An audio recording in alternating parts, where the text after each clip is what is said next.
तो भाई अगर तुम लोग यहाँ पे डीमन स्लेयर के इन्फिनिटी कैसल आर्क की मूवी को देखने जाने वाले हो तो उससे पहले डीमन स्लेयर की पूरी स्टोरी को स्टार्टिंग से जानने के लिए इस वीडियो को पूरा एंड तक जरूर देखना। कहानी शुरू होती है तांजीरो कामेदो नाम के एक लड़के से जो अपने परिवार के साथ पहाड़ों पर रहता था और एक दिन जब वो शहर से काम करके घर वापस लौटता है तो वो देखता है कि एक डीमन ने उसके पूरे परिवार को मार दिया है, जिसमें सिर्फ उसकी छोटी बहन नेज़ुको ही जिंदा बची हुई है, लेकिन वो भी यहाँ पे एक डीमन बन चुकी है। अब जिस तरह से इस यूनिवर्स में डीमंस होते हैं वैसे ही इन डीमंस को मारने के लिए डीमन स्लेयर्स भी होते हैं और इन डीमन स्लेयर्स में जो सबसे स्ट्रॉन्गेस्ट होते हैं उनको हाशिरा कहा जाता है और इन डीमंस को सिर्फ दो तरीकों से हराया जा सकता है। पहला तो है भाई नीचरिन स्वॉर्ड जो कि सभी डीमन स्लेयर कैरी करते हैं और दूसरा है सनलाइट, क्योंकि सूरज की रोशनी में आते ही ये डीमंस ऑटोमेटिक ही जल जाते हैं। यहीं पे आगे चल के तांजीरो की मुलाकात गियो तोमियोका से होती है जो कि वाटर हाशिरा होता है और वो यहाँ पे नेज़ुको को मारने के लिए आया था, लेकिन वो यहाँ पे तांजीरो और नेज़ुको के बीच के प्यार को देख के और तांजीरो की ब्रेवनेस को देख के काफी इंप्रेस होता है, जिसके बाद वो उन्हें डीमन स्लेयर कॉर्प्स के बारे में बताता है और तांजीरो को अपने गुरु साकोंजी उरुकोदाकी के पास ट्रेनिंग करने के लिए भेज देता है। और यहाँ पे तांजीरो टोटल 2 सालों तक उरुकोदाकी के अंडर ट्रेनिंग करता है और अपनी ट्रेनिंग को पास करने के लिए उसे एक बड़े से पत्थर को बीच से अपनी तलवार से काटना होता है, लेकिन ये सब करने में तांजीरो को 6 महीने लग जाते हैं, जिसमें उसकी मदद करने के लिए साबितो और माकोमो जो कि उरुकोदाकी के फॉर्मर स्टूडेंट थे वो यहाँ पे तांजीरो को गाइड और ट्रेनिंग करवाने के लिए आते हैं, जिनके साथ प्रैक्टिस करके तांजीरो फाइनली उस बड़े से पत्थर को अपनी तलवार से काट देता है। अब ये जो साबितो और माकोमो यहाँ पे तांजीरो की ट्रेनिंग में मदद करने के लिए आए थे ये कोई असली इंसान नहीं बल्कि उनकी आत्मा थी, क्योंकि ये दोनों काफी सालों पहले फाइनल सिलेक्शन पार करते हुए एक डीमन के हाथों मारे जाते हैं और इन दोनों का दोस्तों नाम अभी याद रखना क्योंकि इनका जिक्र अभी स्टोरी में आगे फिर से आने वाला है। तो भाई यहाँ पे अपनी ट्रेनिंग कंप्लीट करने के बाद तांजीरो यहाँ पे फाइनल सिलेक्शन पास करता है और अपनी नीचरिन स्वॉर्ड को लेके नेज़ुको के साथ अपना डीमन स्लेयर का सफर शुरू करता है और यहाँ से तांजीरो का सिर्फ एक ही मकसद है कि उसे मुजान किबुत्सुकी जो कि सभी डीमंस का बाप है उसको ढूंढ के मारना है और अपनी बहन नेज़ुको को वापस से नॉर्मल इंसान बनाना है। दोस्तों अपने मिशन के दौरान तांजीरो काफी सारे डीमन से फाइट करता है और उनसे फाइट करने के बाद उन सभी से वो मुजान के बारे में पूछता है, लेकिन एक दिन जब वो टोक्यो के आसाकुसा टाउन में जाता है तो उसे वहाँ पे एक जानी पहचानी स्मेल सूंघने को मिलती है, क्योंकि ये गंध उस स्मेल से काफी ज्यादा मिल रही थी जिस डीमन ने यहाँ पे उसकी फैमिली को आके मारा था। इसी स्मेल का पीछा करते हुए जब वो आगे जाता है तो हमको यहाँ पे पहली बार मुजान और तांजीरो के बीच का एनकाउंटर देखने को मिलता है, लेकिन मुजान यहाँ किसी तरीके से तांजीरो की नजर के सामने से ही भाग के चला जाता है, लेकिन उसके पीछे वो यहाँ पे एक आदमी को डीमन बना के छोड़ देता है, जिससे मदद करने के लिए यहाँ पे तमायो आती है। अब भाई ये तमायो जो है वो भी होती तो एक डीमन है, लेकिन ये किसी भी इंसान को हार्म नहीं पहुंचाती और तमायो यहाँ पे तांजीरो को प्रॉमिस करती है कि वो किसी तरीके से नेज़ुको को वापस से इंसान बनाने का तरीका ढूंढेगी, जिसके बाद वो वापस से अपनी नॉर्मल लाइफ जी सके। और ये लोग बात कर ही रहे होते हैं कि तभी इनके ऊपर 2 डीमन सुसामारू और याहाहा अटैक करने के लिए आते हैं, जिनको हराने के बाद तमायो यहाँ पे तांजीरो को बताती है कि ये दोनों तो नॉर्मल डीमन थे क्योंकि इनकी आंखों में कोई भी नंबर मौजूद नहीं था, जिसके बाद हमको पता चलता है कि यहाँ पे दोस्तों 12 किजुकी या फिर 12 डीमन मून्स होते हैं जो कि डायरेक्टली मुजान के अंडर सर्व करते हैं और ये यहाँ पे सबसे स्ट्रॉन्गेस्ट डीमंस होते हैं। और ये जो 12 किजुकी डीमन होते हैं इनको 2 ग्रुप में डिवाइड किया जाता है। पहले 6 होते हैं अपर मून या फिर अपर रैंक डीमन और जो नीचे वाले 6 होते हैं उनको लोअर मून या फिर लोअर रैंक डीमन कहा जाता है और इन सभी को अभी हम स्टोरी में आगे देखने वाले हैं। आगे चल के तांजीरो की मुलाकात यहाँ ज़ेनिसु से होती है जो कि भाई पहले तो एक डरा हुआ सा लड़का होता है, लेकिन जब ये बेहोश होता है तो भाई के अंदर उनको थॉर वाली लाइटनिंग पावर आ जाती है और लाइटनिंग की स्पीड से ये थंडर ब्रीथिंग यूज करके अपने अपोनेंट से फाइट करता है। और दूसरा है इनोसुके जो कि भाई है तो काफी क्यूट सुंदर सा, लेकिन वो हमेशा अपने सर के ऊपर एक सुअर का मास्क पहना होता है और ये यूज करता है बीस्ट ब्रीथिंग टेक्निक अपने अपोनेंट से फाइट करने के लिए। जिसके बाद ये तीनों एक जबरदस्त टीम बनाते हैं और अपने मिशन में जाते हैं, जहाँ आगे चल के इनको नाताकुमा माउंटेन में एक डीमन फैमिली को फिनिश करने के लिए भेजा जाता है, जहाँ तांजीरो और उसकी टीम का सामना यहाँ पे लोअर रैंक 5 रूई से होता है, जिससे फाइट करने के दौरान तांजीरो की तलवार भी टूट जाती है। लेकिन एक जबरदस्त फाइट हमको यहाँ पे देखने को मिलती है जिसमें तांजीरो यहाँ पे वाटर ब्रीथिंग के साथ साथ हिनोकामी कागुरा को पहली बार यूज करता है और इस फाइट में अपना 100% देने के बाद भी तांजीरो यहाँ पे रूई को हराने में नाकाम होता है, जिसके बाद हमारे वाटर हाशिरा गियो तोमियोका की वापस से एंट्री होती है और वो यहाँ आते ही अपने एक ही अटैक से बहुत ही स्मूथली रुई को वहीं पे मार देता है। और यहाँ पे हम एक नॉर्मल डीमन स्लेयर और एक हाशिरा के बीच के पावर लेवल के डिफरेंस को क्लियरली देख सकते हैं। इसके बाद तांजीरो और नेजुको को हाशिरा मीटिंग में लेके आया जाता है, जहाँ पे सभी हाशिरा यहाँ पे नेजुको को देख के उसको एक्सेप्ट करने से मना कर देते हैं। खासकर विंड हाशिरा सान में, जो नेजुको के अंदर के डीमन को टेस्ट भी करता है, लेकिन नेजुको यहाँ पे अपना कंट्रोल नहीं खोती। जिसके बाद कागाया उबुयाशिकी, जो कि हमारे डीमन स्लेयर गैंग के लीडर हैं, वो यहाँ पे आते हैं और तांजीरो और नेजुको के रिलेशन को एक्सेप्ट करते हुए उनको ऑफिशियली डीमन स्लेयर कॉर्प का हिस्सा बना लेते हैं। वहीं पे एक मिस्टीरियस से कैसल के अंदर हम लोग मुजान को देखते हैं, जो कि यहाँ पे एक औरत बन के आया था, और क्योंकि वो लोअर रैंक 5 रुई की मौत से काफी ज्यादा गुस्से में था, तो वो यहाँ पे अपने सामने सभी लोअर रैंक 6 के डीमंस को बुलाता है और उन सभी को यहाँ पे मार देता है, सिवाय एक को छोड़ के, जिसको वो अपना ब्लड देके और भी ज्यादा स्ट्रॉन्ग बनाता है और उसे मुगन ट्रेन में भेज देता है।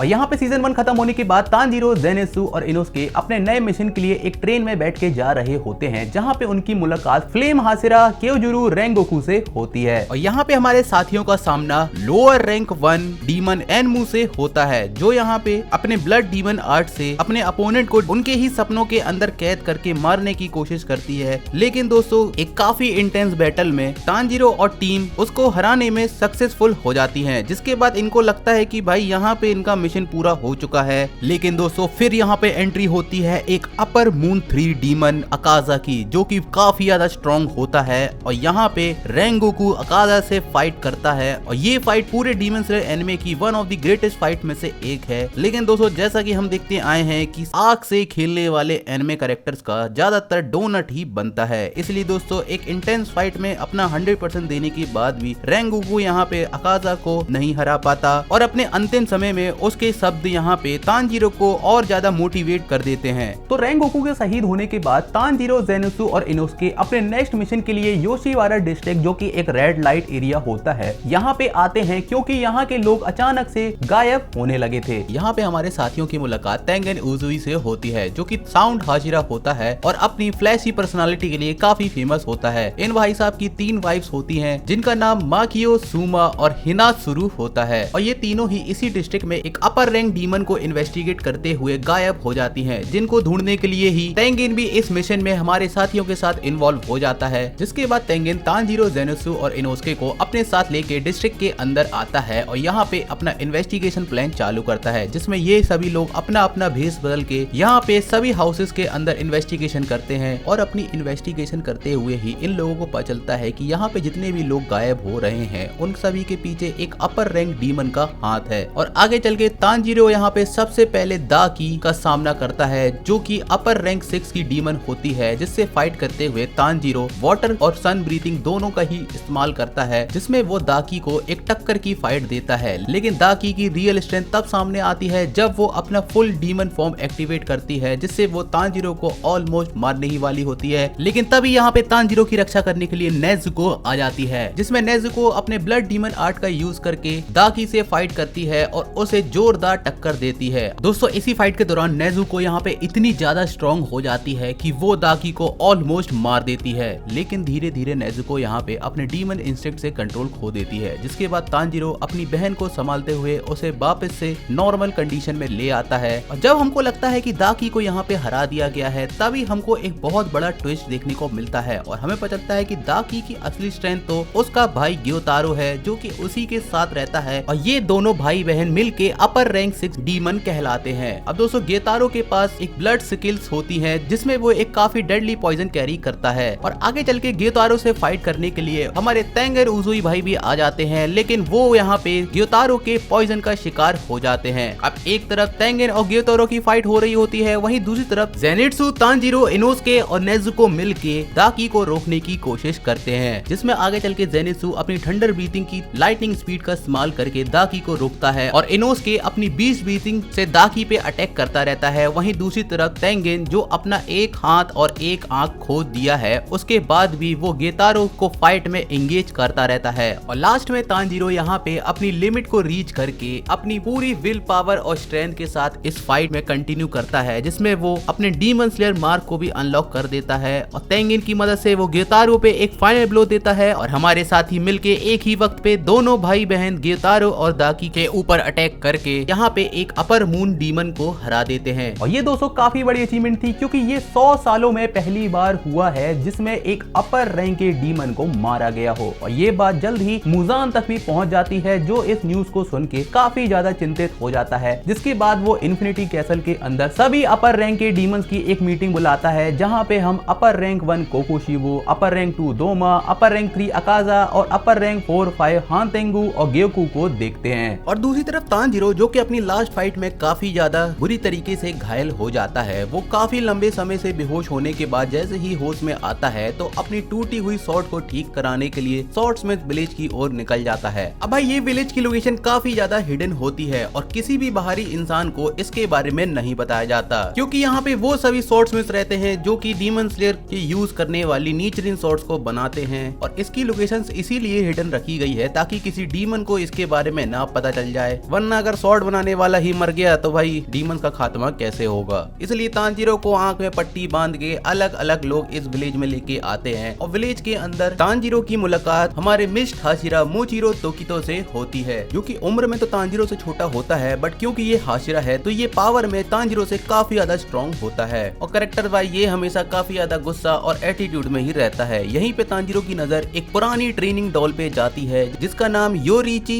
टाइप 0 होता है। अब दोस्तों ये डॉल बेस्ड होती है डीमन स्लेयर की हिस्ट्री के सबसे स्ट्रॉन्गेस्ट और लेजेंडरी वॉरियर योरीची सुगुनी के ऊपर, जिसको देख के तानजीरो को थोड़ा सा डेजा वू टाइप की फीलिंग आती है, क्योंकि ये इंसान हमेशा तानजीरो के सपने में आया करता था। और इसी डॉल के साथ तानजीरो यहाँ पे ट्रेनिंग करना स्टार्ट करता है, जिसके अंदर से आगे चल के एक 300 साल पुरानी तलवार बाहर निकलती है, जिसको हागा नेजुका, जो कि तानजीरो का स्वॉर्ड स्मिथ है, वो आके उसकी रिपेयर करने के लिए ले जाता है ताकि ये स्वॉर्ड आगे चल के तानजीरो यूज कर सके। और धीरे धीरे करके मोचिरो अपना एटीट्यूड और गुस्सा वाला कैरेक्टर साइड में रख के तानजीरो के साथ अपने इमोशनल बॉन्ड को अच्छा बना लेता है और उसके साथ अच्छा व्यवहार करता है। लेकिन फिर यहाँ पे समस्या खड़ी होना स्टार्ट होती है, क्योंकि विलेज को डिस्ट्रॉय करने के लिए यहाँ पे अपर मून 4 और अपर मून 5 हातेंगु और ग्योकू आ जाते हैं, जिसमें ग्योकू अपनी पॉट से भाई खतरनाक मछली जैसे मॉन्स्टर्स को निकाल के विलेज को डिस्ट्रॉय करने के लिए भेज देता है। और जो दूसरा अपर रैंक 4 हातेंगु है भाई, इसके पास काफी स्ट्रेंज पावर्स होती हैं, क्योंकि जब भी इसको यहाँ पे हराया जाता है वो यहाँ पे अलग अलग अपने इमोशंस के क्लोन्स में डिवाइड होके और भी ज्यादा स्ट्रॉन्ग हो जाता है, जिसमें आगे चल के म्यूचिरो यहाँ पे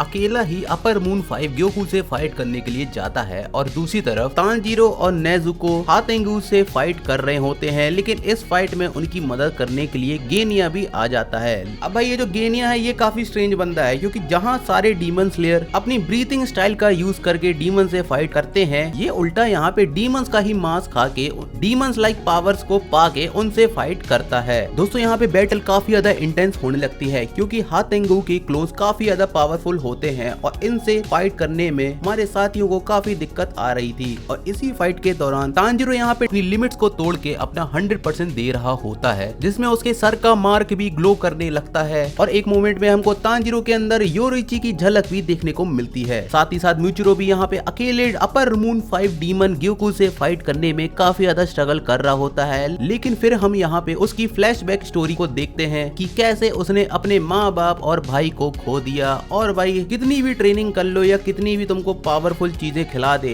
एनिमे के अंदर जो ताकत बैक स्टोरी से आती है उसका कोई मुकाबला नहीं है। और अपनी ट्रेजिक बैक स्टोरी के फ्लैशबैक को याद करते हुए मूचिरो के अंदर अचानक से एक काफी तगड़ी मोटिवेशन आ जाती है, जिससे वो अपना डीमन स्लेयर मार्क को एक्टिवेट कर लेता है। और इस मार्क के एक्टिवेट होने के बाद उसकी स्ट्रेंथ के साथ साथ उसकी स्पीड भी काफी ज्यादा बढ़ जाती है, जिससे वो यहाँ पे ग्योकू के ऊपर अटैक करके उसको हरा देता है। अपने अकेले के दम पे एक अपर मून डीमन को हराने में सफल हो जाता है। और हाँ भाई, जब यहाँ पे ग्योकू और म्यूचिरो की फाइट चल रही थी, उसी फाइट के दौरान हागा नेजुका अपनी जान की परवाह किए बगैर उस 300 साल पुरानी तलवार की रिपेयरिंग में लगा रहता है। और अब वापस चलते हैं हम लोग तानजीरो की टीम की तरफ, जो भाई अभी भी हानतेंगु के क्लोन्स के अगेंस्ट फाइट करने में काफी स्ट्रगल कर रहे थे। लेकिन इस फाइट में उनका साथ देने के लिए जल्द ही लव हाशिरा मित्सुरी कानरोजी भी आ जाती है। और ये बैटलफील्ड में आते ही अपनी लव ब्रीदिंग का इस्तेमाल करके अपनी फ्लेक्सिबल स्वॉर्ड को इधर उधर घुमाते हुए इस फाइट में अपना योगदान देना स्टार्ट कर देती है। लेकिन अभी भी हानतेंगु इतना ज्यादा पावरफुल होता है कि वो इन सभी को अभी भी काफी आसानी से ओवर पावर कर रहा होता है। और जल्द ही यहाँ पे हमारी मित्सुरी भी अपने डीमन स्लेयर मार्क को एक्टिवेट एक्टिवेट कर लेती है।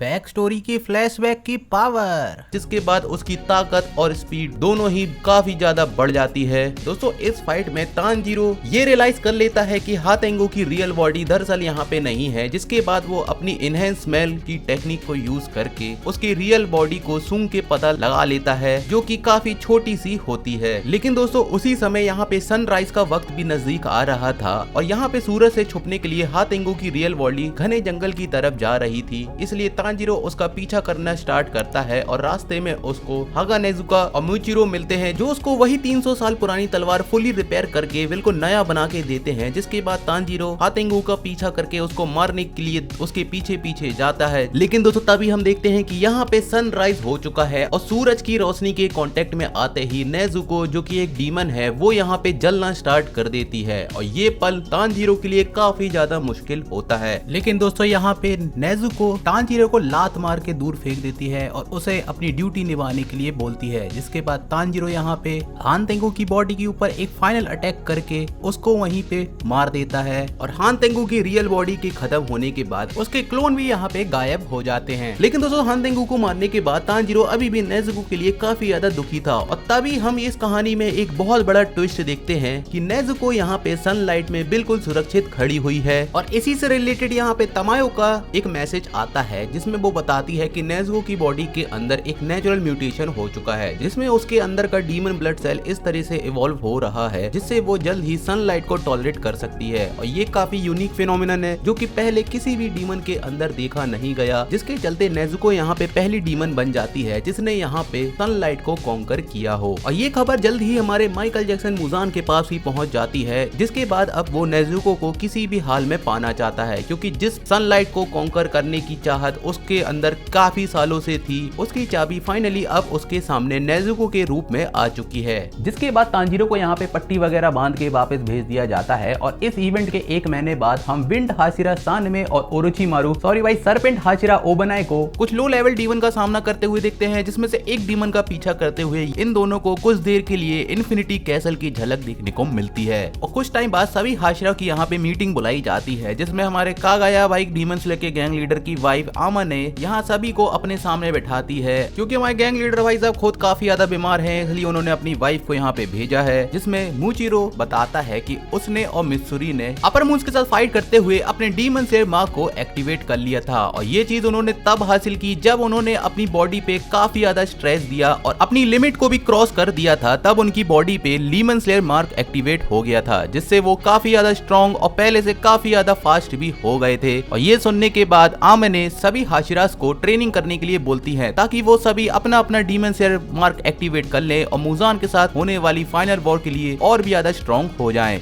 लेकिन इस मीटिंग के बीच में ही गियो जो कि हमारे वाटर हाशिरा है वो इस ट्रेनिंग में हिस्सा लेने से मना कर देता है, क्योंकि उसके अंदर कुछ गिल्ट था, जिसकी वजह से वो यहाँ से उठ के निकल जाता है। और हम देखते हैं कि एक सीक्रेट क्रो को तमायो जो कि भाई हमारी डीमन डॉक्टर है उसके पास भेजा जाता है और उससे फाइनल वॉर में अपनी असिस्टेंट देने के लिए रिक्वेस्ट की जाती है, जिसके लिए वो रेडी भी हो जाती है। वहीं तानजीरो को गियो को मनाने के लिए भेजा जाता है, क्योंकि भाई गियो भाई साहब का यहाँ पे मूड थोड़ा सही नहीं है और वो हाशिरा ट्रेनिंग में योगदान देने से मना कर देते हैं। जिसके बाद भाई तानजीरो कंटिन्यू गियो को मनाता रहता है और थोड़े बहुत फ्लैशबैक हमको देखने को मिलते हैं, जिसमें हमें पता चलता है कि भाई साबितो जिसकी हमने स्टोरी में पहले बात करी थी वो दरअसल गियो का दोस्त था और गियो ने यहाँ पे फाइनल सिलेक्शन इसीलिए पार कर पाया था क्योंकि साबितो ने यहाँ पे फाइनल सिलेक्शन टेस्ट के दौरान सभी को प्रोटेक्ट करते हुए अपनी जान गवा दी थी और इस चीज का गम गियो को हमेशा से था, इसलिए वो हमेशा सभी से दूरी बना के रखता था। लेकिन जब उसको पता चलता है कि तानजीरो भी यहाँ पे साबितो के साथ इमोशनल बॉन्ड शेयर करता है तो उसको थोड़ा सा अच्छा लगता है और इसी फ्लैशबैक की स्टोरी के बाद गियो यहाँ पे तानजीरो की बात मान जाता है। जिसके बाद दोस्तों यहाँ पे हाशिरा ट्रेनिंग स्टार्ट होती है, जिसमें सबसे पहली स्टेज में हम रिटायर्ड साउंड हाशिरा तेंगेन उजुई को देखते हैं और तेंगेन भाई साहब के अंडर जो ट्रेनिंग होती है उसका मेन फोकस स्टेमिना और स्ट्रेंथ होता है, जिसको पार करने के बाद तानजीरो नेक्स्ट स्टेज में जाता है जहाँ उसकी मुलाकात म्यूचिरो से होती है और यहाँ पे हमारे मिस्ट हाशिरा म्यूचिरो सभी को स्पीड और एजिलिटी की ट्रेनिंग देते हैं, जिसको कंप्लीट करने के बाद और थोड़े बहुत पेपर के प्लेन उड़ाने के बाद तानजीरो जाता है लव हाशिरा मित्सुरी के पास, जिससे वो यहाँ पे फ्लेक्सिबिलिटी सीखता है। लेकिन इसके बाद ट्रेनिंग यहाँ पे टफ होना स्टार्ट होती है, क्योंकि नेक्स्ट ट्रेनिंग लेते हैं हमारे सरपेंट हाशिरा ओबनाई, जो यहाँ सभी को उनकी तलवार चलाने की स्किल को और ज्यादा परफेक्ट कराने की ट्रेनिंग देता है, जिससे वो एक परफेक्ट टेक्निक से अपने अपोनेंट को हरा सकें। जिसके बाद दोस्तों टाइम आता है हमारे विंड हाशिरा सानमे का, जिसकी ट्रेनिंग भाई एक तरीके से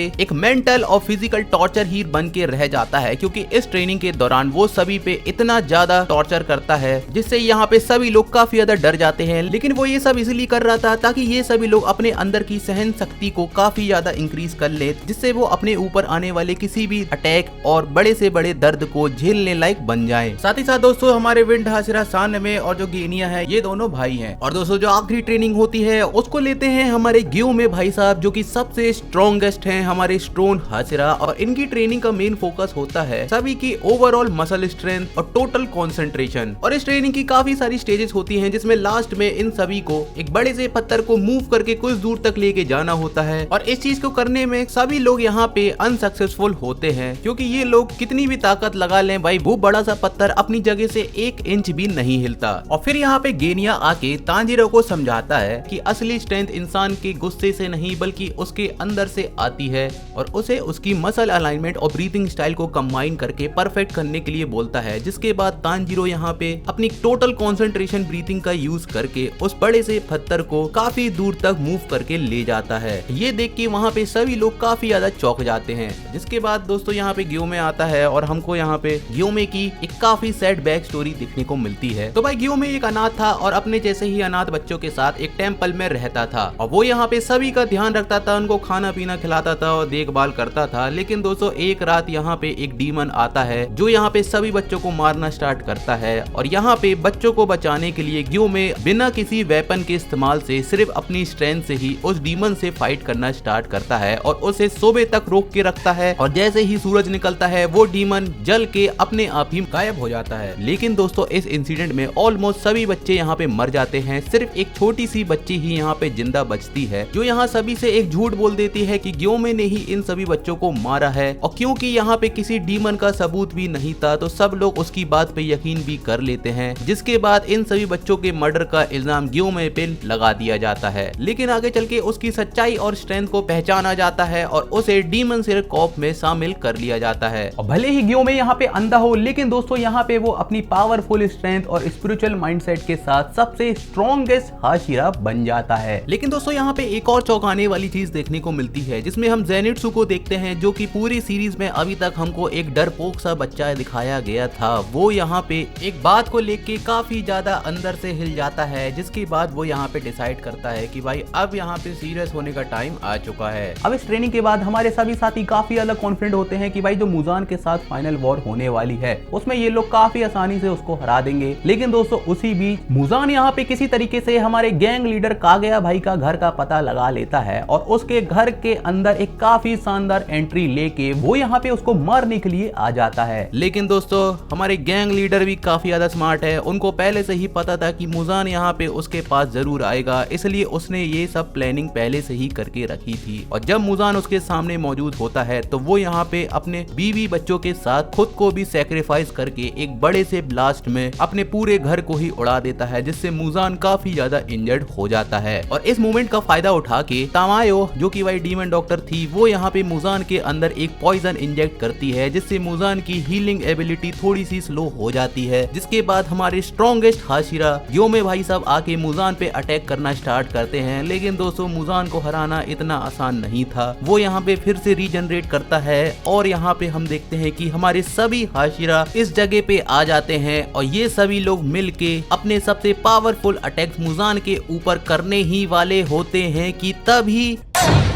नाकमे यहाँ पे अपने ब्लड डीमन आर्ट से एक पोर्टल रेडी करती है और उन सभी को इन्फिनिटी कैसल के अंदर भेज देती है, जिसमें वो यहाँ पे सभी डीमन स्लेयर कॉर्प्स के मेंबर्स को भी कैसल के अंदर भेज देती है। और एक तरफ जहाँ सभी लोग यहाँ पे इन्फिनिटी कैसल के अंदर गिर रहे थे, हम देखते हैं कि जेनित्सु यहाँ पे भाई अपने इन्फिनिटी ऑरा के साथ यहाँ पे एंट्री लेता है, जो अब काफी ज्यादा सीरियस मूड में आ चुका है। और इसी के साथ दोस्तों अब टाइम आ चुका है हमारी फाइनल वॉर का, जहाँ पे हमारे सभी डीमन स्लेयर के सामने मुजान और उसकी डीमंस की आर्मी खड़ी हुई है और हमारे सभी साथियों के सामने हर एक कोने में बहुत सारे पावरफुल डीमन छिपे हुए हैं और इन सभी डीमन से हमारे साथी कैसे सामना करने वाले हैं इस चीज का पता हमको डीमन स्लेयर की अपकमिंग मूवीज जो कि इन्फिनिटी कैसल आर्क के ऊपर होने वाली हैं उनमें पता चलेगा। दोस्तों बहुत बहुत शुक्रिया आप सभी का वीडियो को पूरा एंड तक देखने के लिए। अगर तुम लोगों को वीडियो पसंद आई हो तो प्लीज वीडियो को लाइक कर देना, चैनल को सब्सक्राइब कर दो अगर अभी तक नहीं किया है तो। और वैसे तो भाई मैंने इस वीडियो में जितनी हो सके उतनी ज्यादा डिटेल्स कवर करने की कोशिश की है, लेकिन मेरे से काफी सारी चीजें मिस हो गई होगी तो तुम लोग उसको कमेंट करके नीचे बता देना जिससे बाकी लोगों की भी यहाँ पे हेल्प हो जाए। और तुम लोग इन्फिनिटी कैसल आर्क की मूवी देखने जाने वाले हो या नहीं ये भी मुझे कमेंट करके जरूर बताना। मिलते हैं नेक्स्ट वीडियो में,